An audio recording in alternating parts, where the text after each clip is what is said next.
बाहर बारिश हो रही थी और अंदर हरीश ये रोमांटिक गाना गा रहा था। हाथों में गर्मागर्म अदरक वाली चाय का प्याला, रात का सन्नाटा और हमदम का साथ, शायद इसी को जन्नत कहते हैं। खुद की सोच पर ही सपना मुस्कुरा दी। हरीश वाकई बहुत अच्छा गाना गाता था। उसका गाना माहौल को और भी ज्यादा खुशनुमा बना रहा था। गाना समाप्त हुआ तो हरीश ने दांत की चाह में सपना की ओर देखा। सपना ने भी अपने खास अंदाज में उसके गाने की तारीफ की। यूं ही हंसी खुशी में दोनों चाय पी रहे थे। तभी सपना ने मजाक में हरीश से पूछ लिया कि ये गाना वो किस लड़की के लिए गा रहे थे, तो उसने भी नाटकीय अंदाज में कहा, है कोई, तुम्हें क्यों बताऊं? उन्हें मत बताओ, मुझे भी सुनने में कोई इंटरेस्ट नहीं है, सपना ने भी इतरा कर कहा। तो हरीश की हंसी छूट गई। वो हमसे यूं रुठ जाते हैं बार बार कि उन्हें मनाने में हमारे आंसू बहते हैं जार जार। हरीश ने उसे मनाने के लिए जोड़ तोड़कर शायरी बना ली। उस पर सपना ने भी अपनी तरफ से जोड़ दिया। बड़ी ही फालतू शायरी करते हैं आप, ऐसे ही बस कुछ भी कहते हैं आप। सपना के इस शेर पर दोनों खिलखिलाकर हंस पड़े और फिर बातों में मशगूल हो गए। तभी सपना उठी और अचानक ही नीचे की ओर भागी और गार्डन में जाकर भीगने लगी। हरीश ऊपर से ही उसे भीगते देख रहा था। सपना को बारिश कितनी पसंद है उसे अच्छे से पता था, तो रात होने के बावजूद उसने उसे भीगने से रोका नहीं। जी भर के भीगने के बाद सपना ऊपर आई तो हरीश उसे देखकर फिर गुनगुना उठा, एक लड़की भीगी भागी सी। सपना ऐसे ही गीली उसके सामने चेयर पर बैठ गई। नीचे बारिश में हंसते हुए नाचने वाली सपना अचानक ही गंभीर हो गई। उसे बीमार होने का कोई डर नहीं था।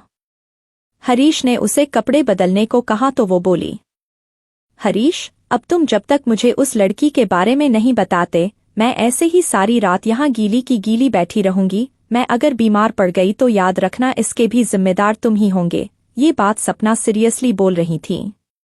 हरीश सपना के उसके प्रति पागलपन से अच्छी तरह वाकिफ था।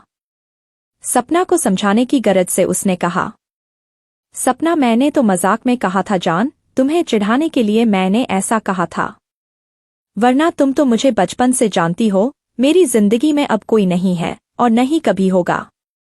तुम आज फिर से बहक रही हो। मैं बहक रही हूँ? मैं क्या, मैंने तुम्हें रंगे हाथों नहीं पकड़ा था? रूही के साथ, बोलो। सपना और हरीश बचपन के दोस्त थे।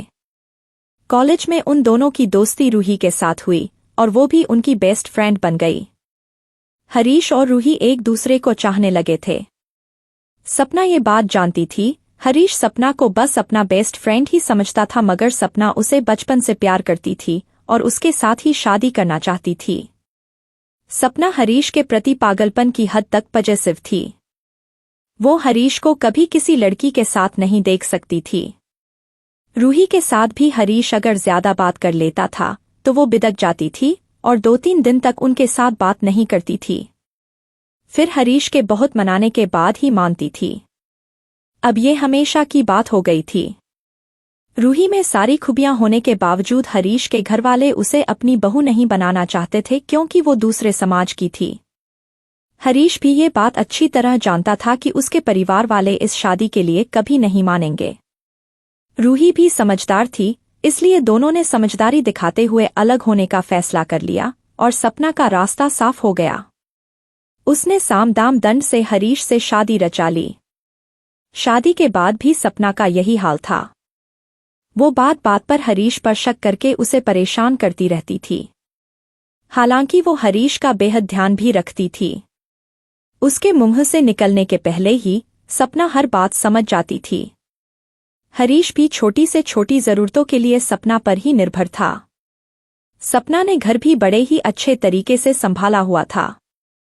ऐसे ही जिंदगी चल रही थी कि एक दिन हरीश को रूही का फोन आता है। वो उससे मिलना चाहती थी। ये एक फोन हरीश और सपना की जिंदगी में तूफान खड़ा कर देता है। हरीश और रूही एक रेस्टोरेंट में मिलने का तय करते हैं। सपना के स्वभाव को देखते हुए दोनों सपना को कुछ भी नहीं बताते, मगर सपना ने किसी तरह दोनों की बात सुन ली थी।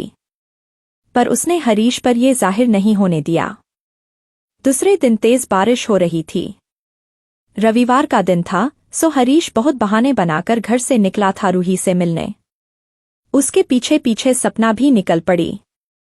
हरीश रूही के टेबल तक पहुंचता है और बारिश की वजह से थोड़ी गीली हो चुकी रूही को देखकर धीरे से गाता है, एक लड़की भीगी भागी सी।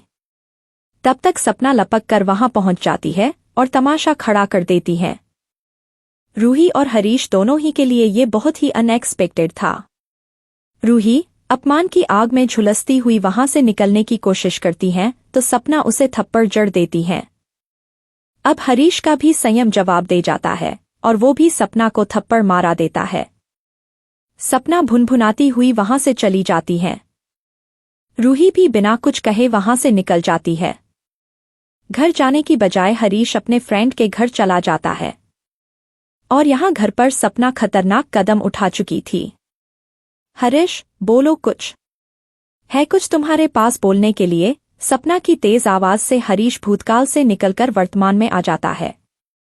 मैंने तुम्हें तब भी समझाया था सपना, और आज भी वही बात कहूंगा कि तुम्हें बहुत बड़ी गलतफहमी हो गई थी। हम दोनों के बीच संबंध कब के खत्म हो चुके थे। वो सिर्फ एक फ्रेंडली मुलाकात थी। सिर्फ तुम्हारे सवालों से और पागलपन से बचने के लिए हमने तुम्हें नहीं बताया था। हर साल जब भी बरसात होती है तुम ये हरकत जरूर करती हो सपना। अब बस भी करो यार, 3 साल हो गए हैं उस बात को, अब मैं तंग आ गया हूं तुमसे, हरीश ने कहा। मुझसे तंग आ गए हो ना, तो लो मैं जा रही हूं, और इस बार तो पक्का कभी भी नहीं आऊंगा दोबारा, देखना। तुम बुला बुला कर थक जाओगे, पर मैं नहीं आऊंगी, सपना ने गुस्से से कहा। तो जाओ ना, किसने रोका है? हर बार यही कहती हो और फिर वापस आ जाती हो। इस बार नहीं आऊंगी कहते ही सपना ने बालकनी से छलांग लगा दी। सपना का शरीर नीचे निष्प्राण पड़ा था, बारिश में भीगता हुआ। ठीक उसी दिन की तरह रेस्टोरेंट से गुस्से में निकली सपना ने घर आकर आत्महत्या कर ली थी। हरीश के घर आने तक उसका शरीर ऐसा ही भीगता रहा। नौटंकीबाज कहीं की। 6 साल से हर बार बारिश के मौसम में एक बार जरूर आती हैं और हर बार लड़ाई करती हैं और फिर कभी न आने का फैसला करके चली जाती हैं। चलो अब अगली बारिश तक रास्ता देखूंगा पगली का। उसने नीचे झांक कर देखा तो सपना नहीं थी।